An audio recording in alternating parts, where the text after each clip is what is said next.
অবৈধ সরকারকে আপনি বৈধতা দিয়েছেন, আবার আপনি এখানে নাটক শুরু করেছেন। প্রেস ক্লাবের অঙ্গনে কোনো নাটক সহ্য করা হবে না। আমরা দীর্ঘ সময় এই বেশি স্বৈরাচারী সরকারের 15.5 বছর আমরা আমাদের সাগরুনি সহ আমাদের যে 65 জন ভাই নিহত হয়েছে, আমরা এর প্রতিবাদে আমরা তার বিচারের দাবিতে এখানে আন্দোলন সংগ্রাম করেছি। কিন্তু মজার বিষয় হচ্ছে, সবচেয়ে আশ্চর্যের বিষয় হচ্ছে, এই পর্যন্ত কোনো সাংবাদিক হত্যাকাণ্ডের বিচার হয় নাই। কোনো আমলে বাংলাদেশে সাংবাদিক হত্যাকাণ্ডের বিচার কেন জানি হয় না। আমরা এই হত্যাকাণ্ডের বিচার চাই। আমি আরেকটি বিষয় বলে আমি আমার বক্তব্য শেষ করব।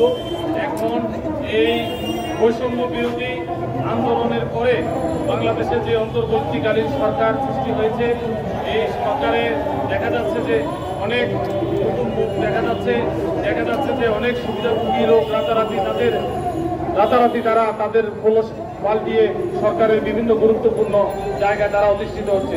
সবচেয়ে আশ্চর্যের বিষয় হচ্ছে যে আমাদের সাংবাদিকদের যে সমস্ত সেক্টরগুলোর আমাদের প্রধান হওয়ার কথা, সেখানেও তারা আজকে বসছে। আপনারা দেখেন, আমরা কেউ তাদেরকে আমরা চিনতে পারছি না। এই আমরা চাই যে সাংবাদিকদের অঙ্গনে সাংবাদিকদের মধ্য থেকে লোক নিয়োগ করা হোক, সেই দাবি জানাচ্ছি। এবং সুবিধাবাদী যারা আজকে বিভিন্ন নামে বেনামে দেখেন, বিভিন্ন জায়গায় সংগঠনের নামে আজকে জাতীয়তাবাদী সাজতে চাচ্ছেন, বিভিন্ন ধরনের দোকান খুলে বসেছেন। আপনারা দেখেন, আজকে 15.5 বছর তারা কোথায় ছিলেন? আপনারা দেখেছেন, গণমাধ্যমের কর্মীরা আপনারা এখানে আছেন, আমাদের সাংবাদিক নেতৃবৃন্দরা আজকে এখানে উপস্থিত আছেন।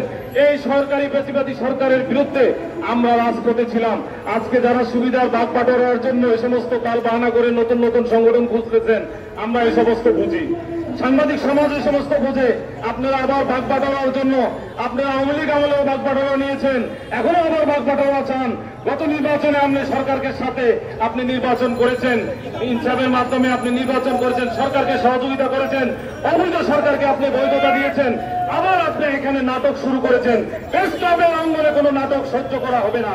আমরা আজকে 17 বছর এখানে নিষ্ঠুর নির্যাতনের শিকার, পরিশ্রম করে অন্যায় আর অবিচারের বিরুদ্ধে সংগ্রাম করে যাচ্ছি। আপনারা এখন বাগবাটোয়ারা করার জন্য এখানে বসে তাল মোজ গোছাচ্ছেন, এখানে সোপা গ্রহণ করছেন, সেগুলি আমরা হতে দেব না। সাংবাদিক সমাজ এরকম হতে দেব না।